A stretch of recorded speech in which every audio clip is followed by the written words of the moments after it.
Good morning.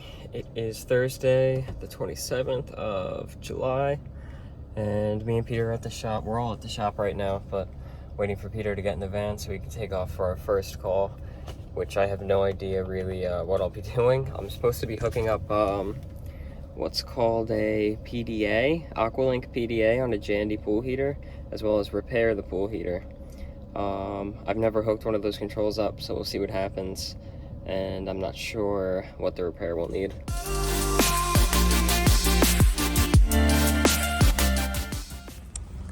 Okay, so we're walking up on the equipment now, and it's a Ray Pack, not a Jandy, not a JXI 400, but we'll see what we could do. Okay, so there's a few things that the customer has complaints about. He recently had this whole system installed and he doesn't have control over the system. He sets the pool to heat, filters on, and nothing happens. I just put it into service on the display so that I could turn on the filter pump and I could turn on the heater. We're in pool mode, and as soon as I did that, our pump kicked on. We have 30 psi of pressure showing there, and our pool is on. And it's saying our water temp is 83, our set point temp is 85. So what I'm going to do is just confirm that that it's heating and that the water temperature is accurate with my meter. Okay, so Peter's got the meter up against a jet, and you could see our water temperature he's reading is 89.4 degrees. If I switch to my other temperature, my T1, you can see that we have 87 degrees.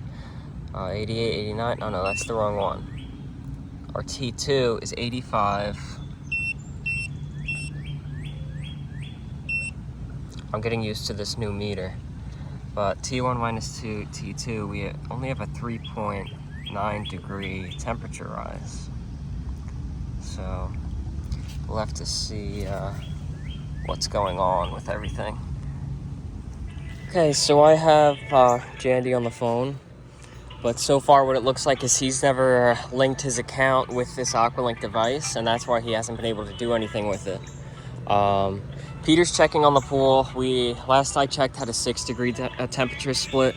The pool had shut off, the heater had shut off at temperature, so I set that temperature all the way up to get it running, hopefully bring it up a degree maybe while we're here, just to prove that everything's working. But right now we need to link this, and we needed this number right here to give to the tech support, and they asked for the email the account was set up on, and they're working on linking that up now.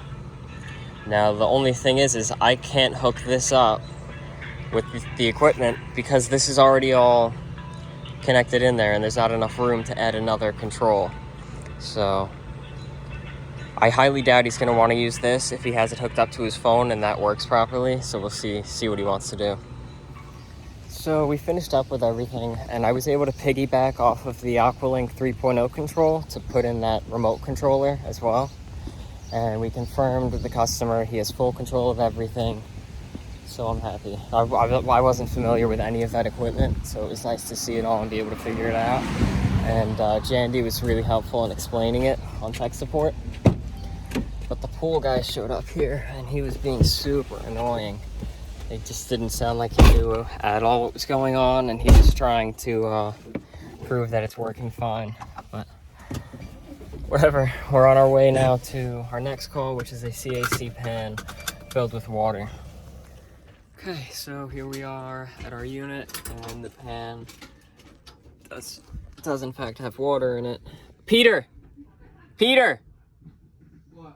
Foam insulating tape as well. Okay. The drain line's dripping too, just because the condensation.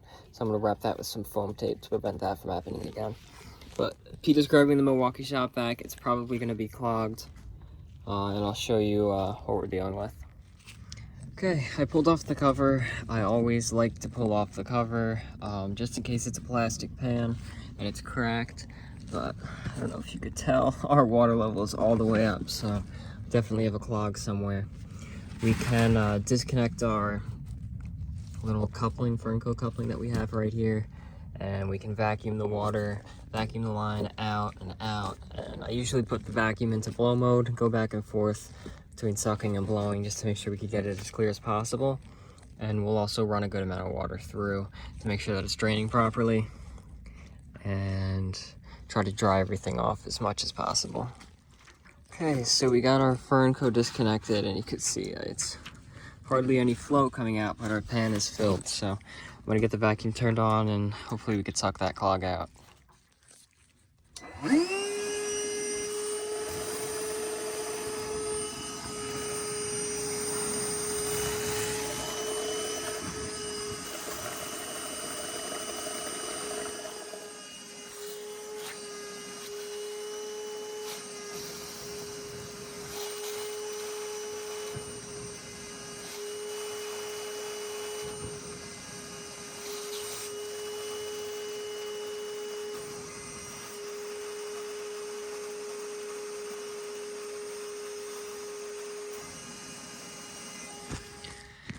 Okay, so we got it all cleared out, and I am going to run water through to make sure it drains, and I'm also gonna spray the pan with this Viper pan treatment spray that I've been using, and it's to stop chronic drain blockages. And it's supposed to be better than the tablets that we use, or even like the strips for the ductless units.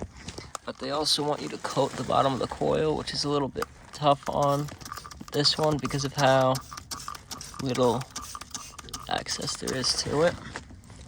But that should be good, those sprays, and we'll test it with water and make sure that it all flows nicely. Okay, so I just pulled off our cover to our unit, and if you look at this, you know what that is. And we got some here as well. I just spoke with the customer, and it's also on the inside of the coil. Looks like it's also starting to appear on the return plenum. We're gonna put a UV light in to clean the air before it gets into here to make sure that we can kill anything before it gets to the unit. And we'll try our best to clean up what's existing and what's already here. But along with that, we're also gonna be putting in a float switch so that this doesn't happen again. It'll just turn the unit off before it starts to fill the emergency pan. So we're gonna get started with that and show you how it's done. Okay, so here's our unit, a UV air made by Field Controls. This is the one that we like. Kills 93.6% of germs in 2 hours, but airborne mold, viruses, bacteria, fungi. So we're gonna be putting it on the return because that's going to be closest to our coil. And it says installing UV air near the coil helps maintain optimal efficiency of the system. So we'll be putting this in and showing you how we get it done. Okay, so they give you this nice template in the box, which I put on here, and we got to drill out a hole here, drill out a hole here as well. So I have my step-it on my drill, and we'll get those drilled.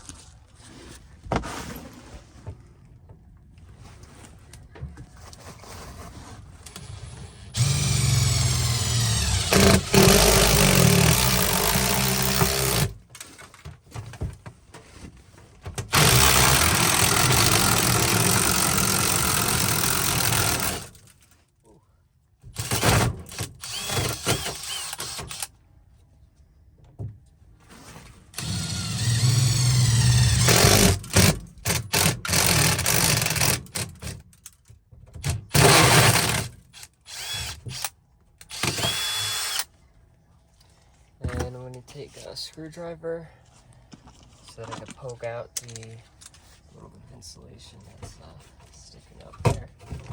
Because this hole right here is our indicator for if you could see the light on or not.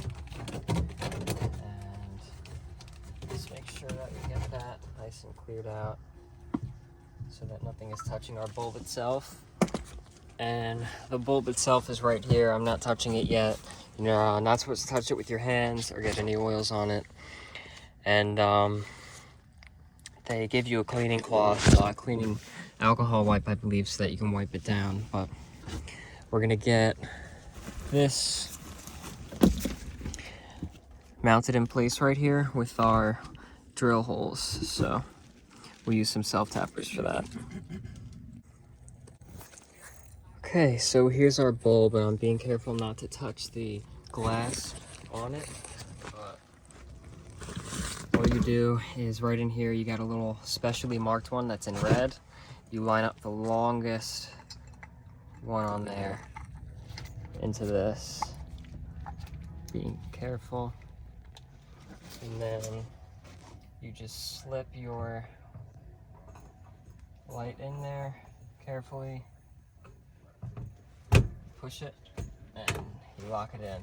And there's a little switch that's built in there that will prevent this from turning on or off if you don't have it mounted in there properly.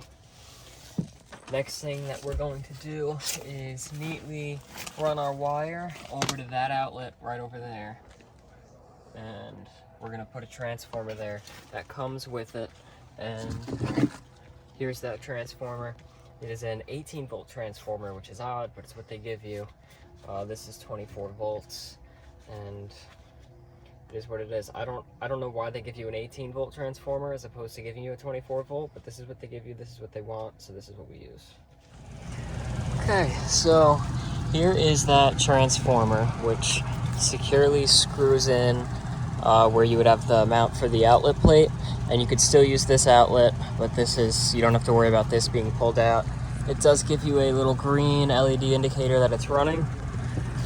We ran our wire neatly with the other wiring, and we came over to here where I kept the extra spooled up because I didn't want to cut it all off.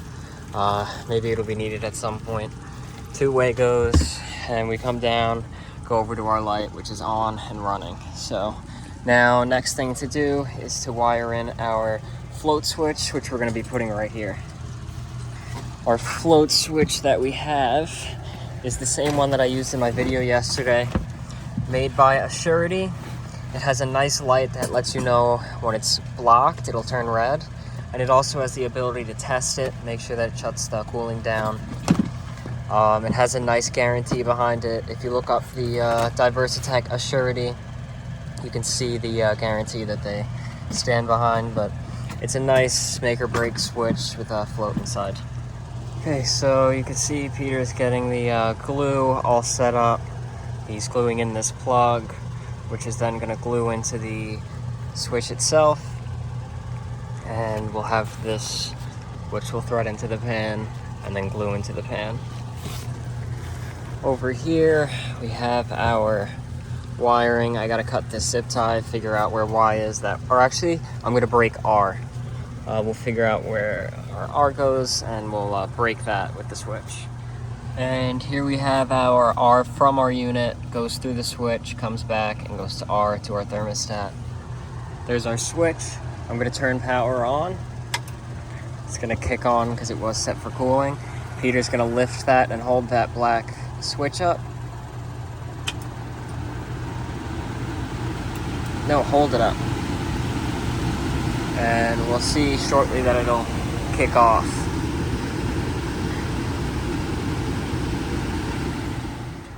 Okay, and it did take some time because there's a little bit of delays in the board or whatever that's in there.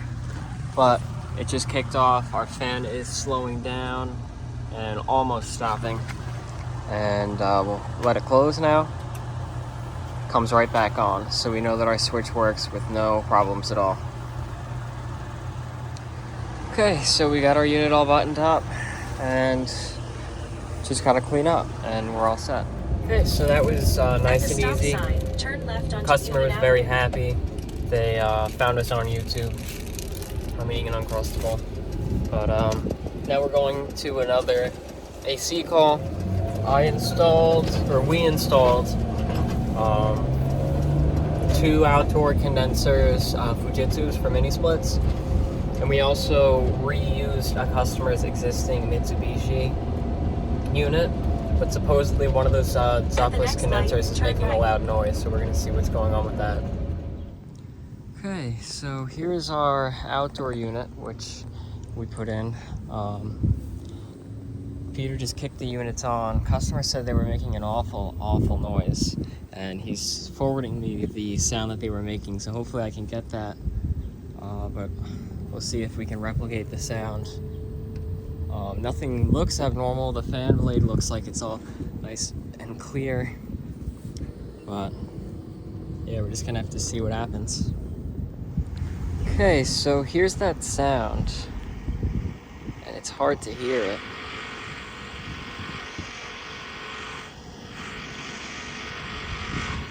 But he said he took that recording from inside of the house, so we're just gonna have to wait and see what happens. Okay, so right now we're doing a delta temperature across the coil. I had 73 above pulling in for the return, and so far we've dropped to 50 on our supply, still going down. So it looks like our delta is gonna be good. Okay, we have 84 degree air entering our condensing coil. So put this on. So we're about to hit 10 degree difference, but we'll let this sit for a while, make sure that delta temperature is good. But Fujitsu asks you to take delta temperatures to check charge because you can't really check charge accurately with an inverter compressor. Both of our units, our lines are condensing well. Let's take a closer look. Very cold, but yeah, so we're already at 94.6. So we're just waiting. He's sure that it's this unit that was making the noise, but so far we got nothing. Okay, so I am taking an amp draw here on my new UEI meter, and we're pulling 4.7 amps. Minimum circuit ampacity is 12.1. So we're not pulling that much amperage, which is a good thing. I'm also gonna check our voltage. So get my lead set up here and carefully go between load and load, and we have 233. So power is okay. We're just gonna have to wait and see.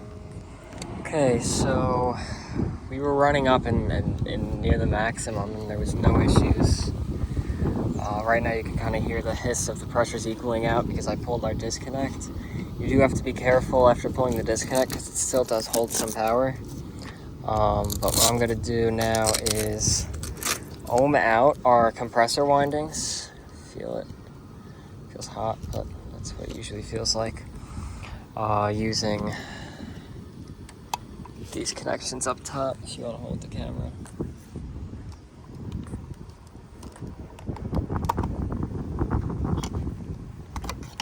So we got black, red, white, and I'm going to pull those off. With these leads right here, you could get it back up a little bit. There's black, there's red, and there's white. Oh, white doesn't want to come out. There we go. Just pull that off to the side. And I'm gonna get my meter out and set it for continuity. Power it on, and ohms.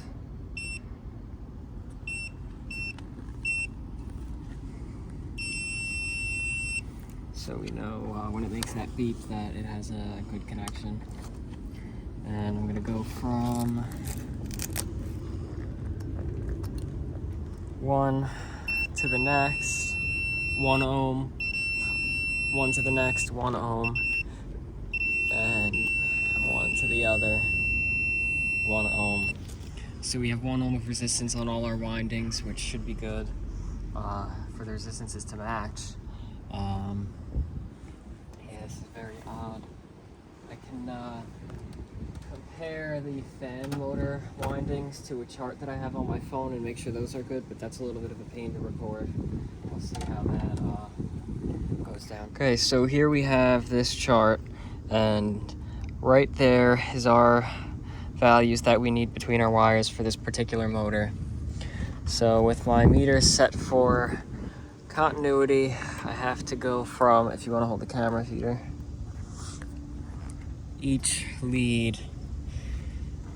So give me the first wire combo, Peter. Black and red, black to red. Sorry, red to black. Doesn't matter. Black to red. It's tough to do, especially with you holding the camera right there. Can you back up with Do you want your YouTube video recorded? Yeah, back up out of the way a little.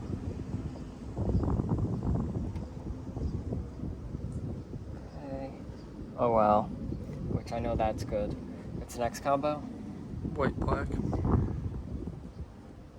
This one's trickier. Yeah, I gotta get a better grip on all this. Okay, so this was frustrating. I had to pull out my other meter to compare it against the new one because I'm still getting used to the new one, but I'm consistently getting a wrong reading on one of my motor windings, which was white to black. So it looks like there's a possibility we have a bad fan motor, but what I'm gonna do is contact Fujitsu and open up a case and let them know about it. Okay, so calling Fujitsu, gonna let them know everything that's going on. But I recorded all my readings so that I can give them to them, because it's gonna be hours till they call me back so we can head on to our next job. So we did what we could get done there. Not really much else that we could do. We're gonna see if Fujitsu maybe wants to replace that fan motor, considering I got bad readings. They may. If they go with replacing the fan motor, typically they tell us that we should replace the two internal boards, just as a precaution. But they're brand new units, so they're only a year old. Should be covered under warranty, but we'll see what Fujitsu says. The readings weren't far off, but they were off, and I confirmed it with 2 meters, so I am confident that those are accurate readings. But we're moving on to our next call, which is a CAC not cooling well. Okay, so we just arrived, and of course we got garbage cans all smacked up against that condenser.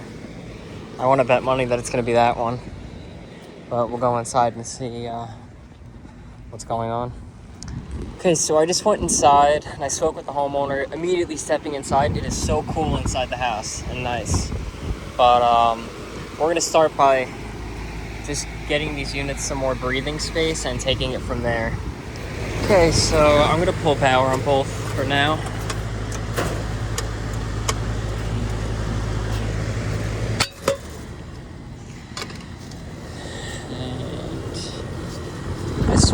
Disconnect is buried in some ivy. I'm so scared I'm gonna get poison ivy again around all this, but I don't see any, so I think we're fine. Now that I know what it looks like, I don't see anything similar all around here. But get them unplugged, and let's just start off with getting all these out of here, all these plants. Okay, Peter's still working on that a little bit. There's a big tree back there, like this thick around. But you can see we already look much better. So as far as breathing room, they could breathe. But coils themselves actually look like they're really brittle and probably on the verge of falling apart. But I'm gonna see about if I can clean these units. I assume she's gonna say yes, but just gonna make sure. She was a little bit hesitant, but I was like, it's time, it needs to be done. So she said okay. So we're gonna get everything ready to clean those with the new Calgon chemical, and hopefully everything goes well. Let's see. In the van, try to keep it as neat as possible. There's that UV light we used earlier, but I'm gonna get everything out. I keep the chemical pretty far back, just because I don't want it falling over and spilling or cracking, because it's really corrosive stuff and I don't want it to ruin anything. But got my hose here. Let that drop. And can I grab it? without grabbing the other one. Got it. Got my one contractor bag left. So we can take out this mound of garbage of leaves. That's all pulled from here. And we didn't even go like too overboard. Just tried to free up the units and give some access, but it's a lot. Okay, so I did just pop the top with the condenser fan off of one of them, and the fan motor looks okay, no oil leaking out, but there was some crud wrapped around it. But we'll leave these both off to the side so we could do a good rinsing on them. I think I'll be okay with leaving this on because we got some good access to push all that debris out. And in here, we'll pick this up with our hand and toss it in that bag. Okay, so first things first, after we got the garbage cleaned out from inside, at least the majority of it, the rest will run out as we run water. Peter's gonna do a nice good rinsing on the coil from the inside out to push any of that debris outside of it. Our worst sides are the back sides on both. They're actually developing a little bit of a pretty good fur coat. But we'll do a really good rinse on them, blow them out as best as possible, and then apply our chemical. Okay, so this one was rinsed and was given the foam treatment, and you have to be able to see that on camera, that color difference, that dark foam. So we're gonna let this foam up really nicely, let it sit on there to really break down all of the garbage that's in there, and give it a nice, good rinsing. I mean, you can really, really see the darkness on that foam. This is one of the darkest I've seen the suds come back. The camera isn't doing it great justice, but it's there. I'm excited. And with our unit now nice and clean all the way around, we are checking our pressures. We still have to wait for them to settle out, but it does look like this one might be a little low. We have highest superheat and no subcooling, but we'll see what happens when we let it run for a while longer. And the same for this, needs to run a lot longer before we could do anything with it. Okay, so our pressures are behaving really weirdly. They're bouncing around a lot. Our superheat and subcooling they go from between 0 and 3, both. So I'm leaning towards non-condensables in the system, but it's very strange. I've never seen this happen before. Yeah, it's weird.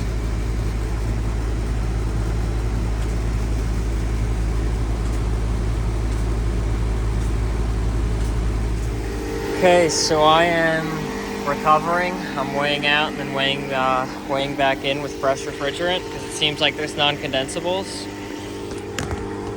And this other system, the pressures are doing a similar thing. No superheat, no subcooling. It's very weird. But for now, we're gonna start with this, see what it does, and then we'll see about this one. Okay, so I'm in a little attic, and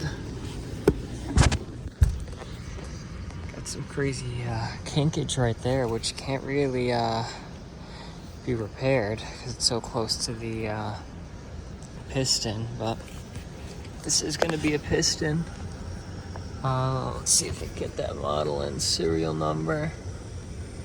And what else do we have?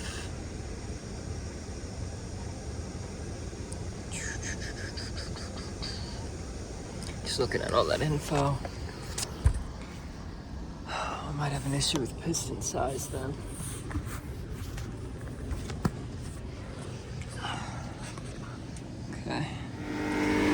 Okay, so far we pulled out just above 5 pounds, and it's a really long run of line set. The system comes pre-charged with 91 ounces, so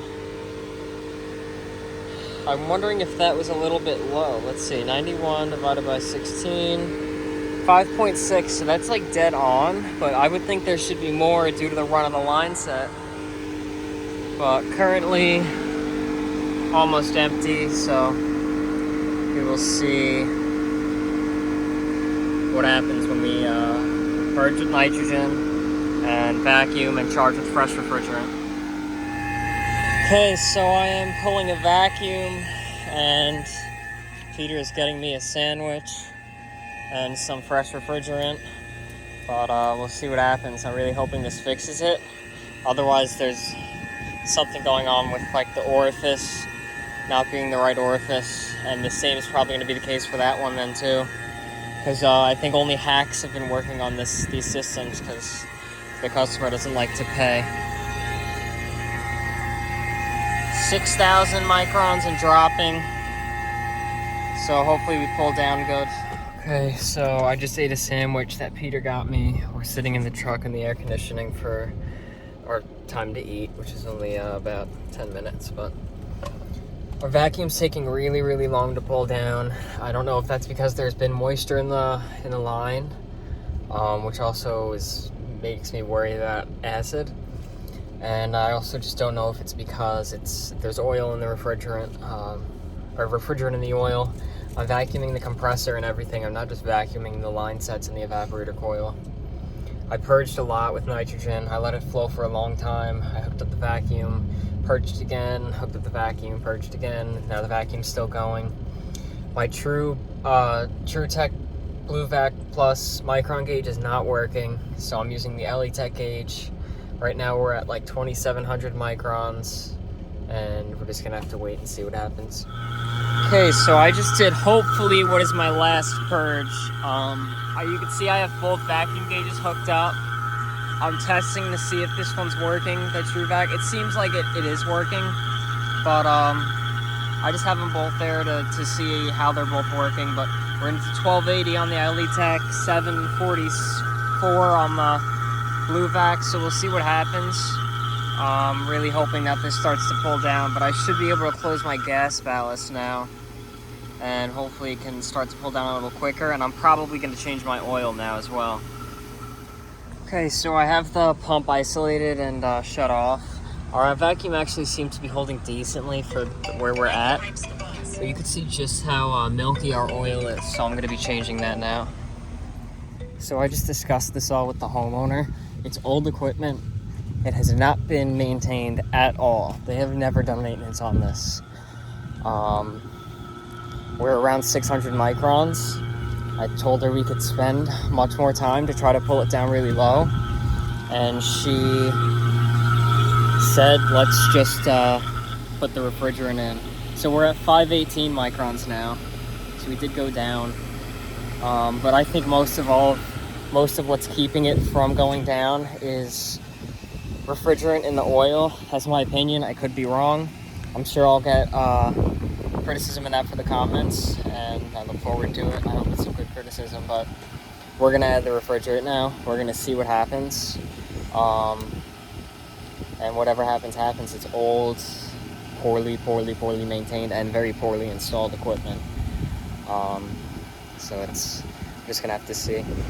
Okay, so I just put in the factory charge of 91 ounces, and we're gonna see what happens. I literally just put it in and just turned the unit on, so we still have to wait for the pressures to equal out, or not equal out, but find equilibrium. But we'll see what happens. So we're not bouncing anymore, but pressures are still weird. It's 88 degrees outside. We have 82 degrees on our high side, 51 degrees on our evaporator coil. And I did put in some info like the indoor and outdoor temperature, the piston, but it's super strange. I'm thinking that the piston is too big, but it's very odd. Okay, I'm back up at the unit on that second floor, and do have a big hole here. Now, how much that's really going to improve by taping up, I don't know, but it's a significant amount of air that's coming up this way, so we'll see what happens with that. And our ductwork runs everywhere. It's just such a, oh man, it's such a poor HVAC job. Is this connected to something? Yeah, it is. Okay. So, yeah, I'm gonna get that, this hole taped up. Peter's bringing me the tape. We'll see. We're doing much better on our Delta T, but I think this may also. I mean, this is actually a lot of air, so I'm not gonna. I feel like this may make a substantial difference having it covered up, but maybe I'm wrong. Okay, so we're leaving after 4.5 hours. Refrigerant, nitrogen, vacuuming, and everything. And it's working better. It's cooling better inside. But it is what it is. I'd like to see what people say about their experience with pressures like that and what they think it is. But I think they just need new systems. I think they were poorly installed. The ductwork's a nightmare. It's not insulated. It switches between hard pipe and flex.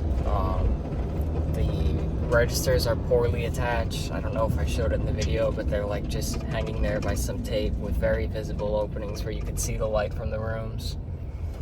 So it is what it is. Hopefully you enjoyed watching the video. Did not expect the video to be like this intense, and I didn't really show everything that I did just because we got to a point where we just needed to start getting things done and focusing. Like the video if you liked it, comment any advice or criticisms or feedback, and subscribe.